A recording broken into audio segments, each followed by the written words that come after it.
irmãos hoje, não ouviram? Sabe o que estão comemorando? O dia do espírita. Hoje é o nosso dia.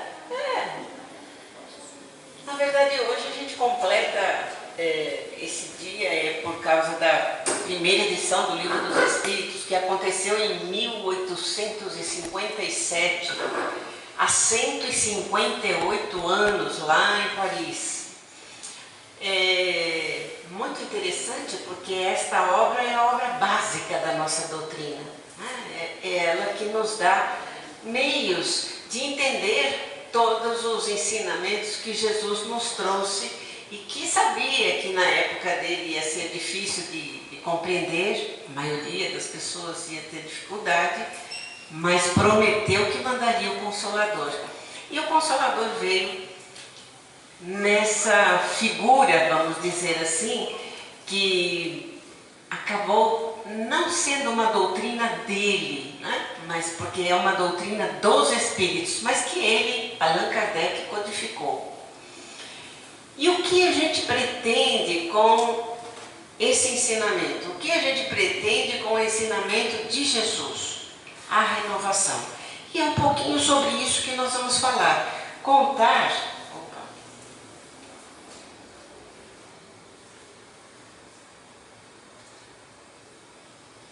Contar algumas histórias onde aconteceu essa renovação. Aqui a gente pôs uma imagem bonita até, né? Quando Jesus chegou a Pedro e a André e os convidou para trabalharem junto dele, para o seguirem, para serem pescadores de homens e não de peixes. Vocês já pensaram que em algum momento Jesus diretamente veio a nós para também nos convidar?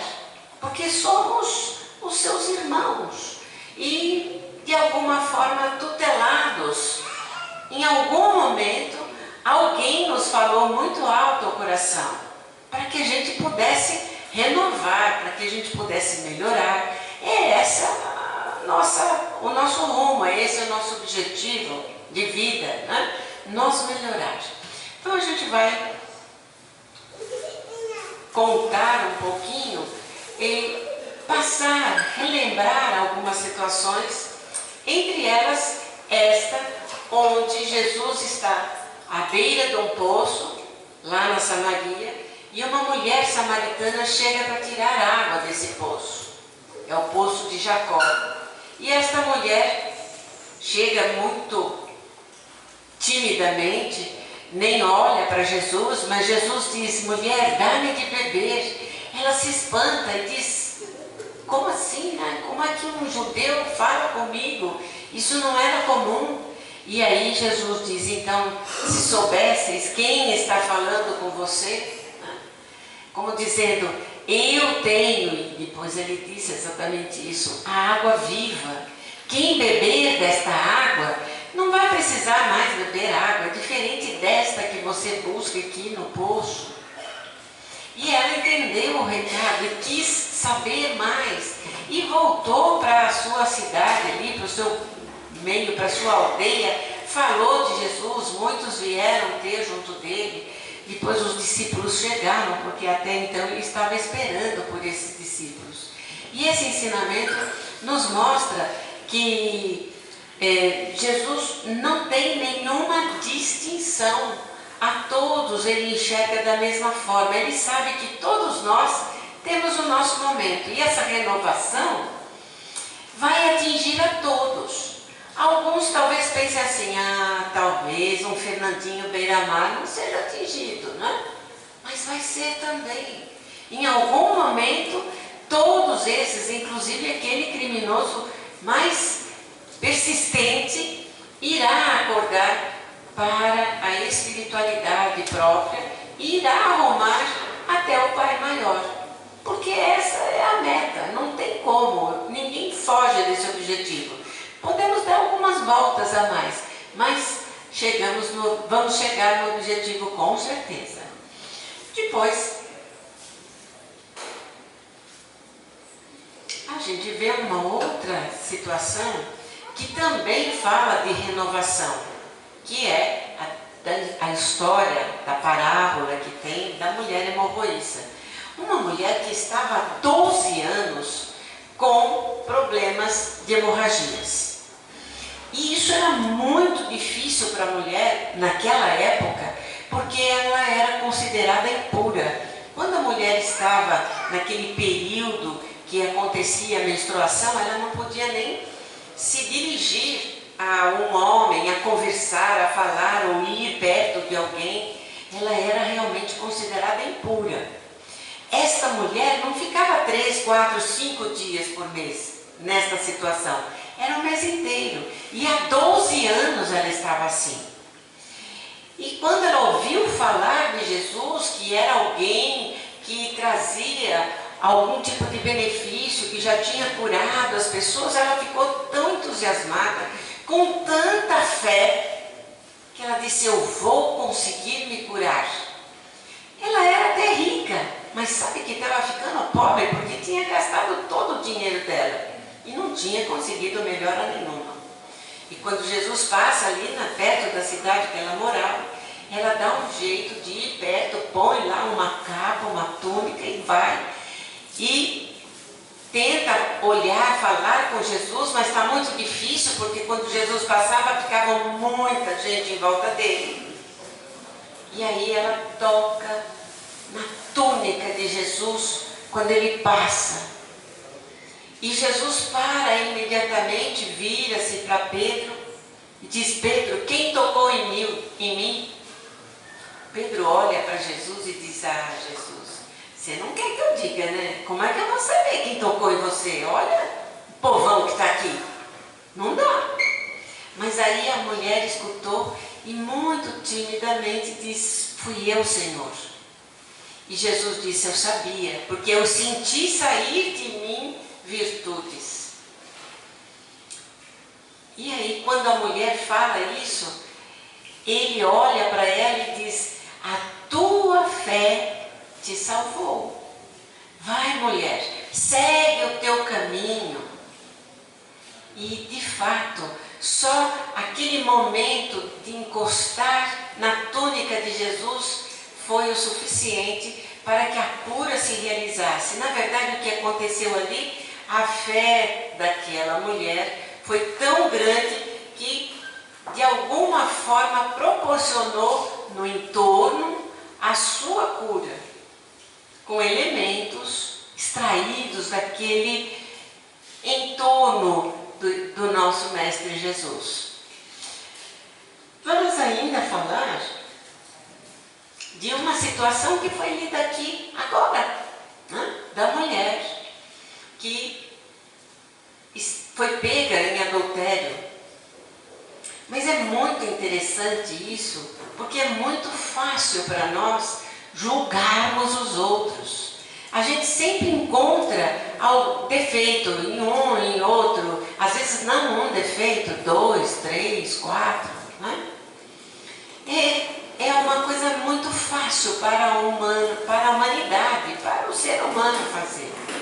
E aqui Jesus ensina exatamente que não devemos ter esse olhar, não devemos julgar ninguém.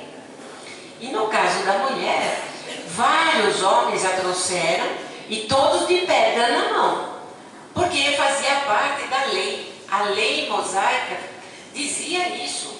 O Velho Testamento diz isso. Quem for pego em adultério pode ser apedrejado até a morte. E eles queriam tentar Jesus, porque veja, era uma situação difícil. Se Jesus falasse não apedreja, ele estaria contra a lei. Se Jesus falasse apedreja, ele estaria contra o ensinamento dele, que era amor. Olha só. E ele então ficou quieto, não falou nada. Foi escrevendo na areia, no pedaço ali no chão, algumas coisas que não contam o que é. E aí alguém insiste. E aí, Jesus, o que a gente faz? Vamos apedrejar? E ele diz: quem estiver sem pecado, atire a primeira pedra. E continuou escrevendo. E conta-nos o Evangelho que devagarinho, um a um, foi sumindo, saindo do pedaço, começando dos mais velhos, que claro, tinham mais dificuldades, mais defeitos, né? E depois os mais novos. Quando Jesus olha em roda, não tinha ninguém mais. E ele pergunta: e aí, mulher, onde estão aqueles que estavam te condenando? E ela olha assustada também e diz: então, Senhor, não tem mais ninguém. E então, mulher, ninguém aqui mais te condena. Eu também não te condeno. Vai e não erres mais. Olha que interessante. Para a mulher hemorroíça, ele diz: vai e segue o teu caminho. Para a mulher adúltera, ele disse: vai e não erres mais. Ele está dando um recado. Qual é o recado? Que ela está tendo uma chance a mais. Há necessidade de mudar de vida. E você sabe que Divaldo Pereira Franco recebe uma mensagem, esqueci o nome do espírito agora, não é a Sora Angélica, a Joana de Ângeles, é uma outra, Amélia Rodrigues. Ele recebe uma mensagem da Amélia Rodrigues exatamente falando desta mulher que foi a pecadora, né? Que foi pega em adultério. E essa história é muito bonita, emocionante até, Ricardo. Porque conta que ela caiu em si, ela recebeu aquele ensinamento, agradeceu a Jesus e foi cuidar da vida dela. E ela se propôs a ajudar as pessoas. Ela arrumou lá uma casinha à beira da estrada e todo mundo que passava pedindo algum tipo de ajuda, ela dava essa ajuda, ela tinha como dar ou a comida ou oferecer um meio da pessoa descansar ali na casa dela, num cantinho bom, tomando uma água.